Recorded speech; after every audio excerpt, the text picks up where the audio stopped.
నమస్తే, నా పేరు ప్రశాంతి. వై న్యూస్ కు స్వాగతం. కాకినాడ జిల్లా తుని పట్టణంలో అఖిలాండ కోటి బ్రహ్మాండ నాయకునికి వార్షిక బ్రహ్మోత్సవాలు వైభవోపేతంగా జరుగుతున్నాయి. బ్రహ్మోత్సవాలు 9వ రోజున పాత బజారు వీధిలో గల వెంకటేశ్వర స్వామి ఆలయంలో ఉదయం 1,00,000 కుంకుమ పూజలు శాస్త్రోక్తంగా నిర్వహించారు. అలాగే సాయంత్రం దేవస్థానం చైర్మన్ కుక్కాడపు బాలాజీ, ధర్మకర్తల మండలి సభ్యుల ఆధ్వర్యంలో మలయప్ప స్వామి ఊరేగింపు భక్తుల కోలాహలం నడుమ అట్టహాసంగా జరిగింది. పలు సాంస్కృతిక ప్రదర్శనలు అలరించాయి.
ఓం నమో వెంకటేశాయ.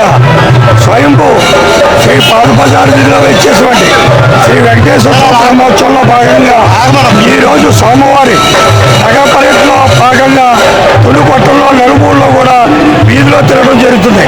దీనికి సహకరించిన పట్టణ నాయకులకు, కార్యకర్తలకు, గురువర్యులు యనమల రామకృష్ణ గారికి, దివి గారికి, అలాగే భక్తులకి అందరికీ కూడా పేరు పేరున నా నమస్కారాలు తెలియపరుస్తూ, రేపు సోమవారి దశమి సందర్భంగా రేపు అందరూ కూడా వచ్చి సోమవారి కృపకు పాత్ర పోగలరని ఈ యొక్క గొప్ప కార్యక్రమంలో పాల్గొన్న ప్రతి భక్తులకి కూడా పేరు పేరున ధన్యవాదాలు తెలుపుకుంటూ సెలవు తీసుకుంటాం. నమో వెంకటేశాయ.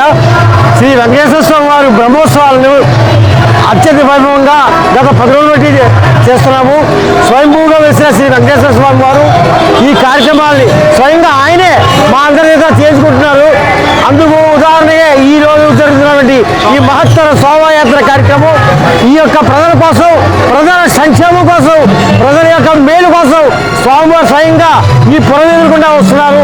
ఆ స్వామివారి ఆశీస్సులు తీసుకోండి. మీ చేపట్టి కార్యక్రమానికి మీ అంతా మద్దతు ఇచ్చినందుకు మరొక్కసారి మీ అందరికీ ధన్యవాదాలు తెలియజేసుకుంటూ రేపు విజయదశమికి స్వామివారు రత్న కిరీటదారులుగా ఈరోజు మీకు కనిపించబోతున్నారు. వచ్చి దర్శించండి, పుణ్యం తిరగండి. ఓం నమో వెంకటేశ్వర. నమో వెంకటేశ్వర.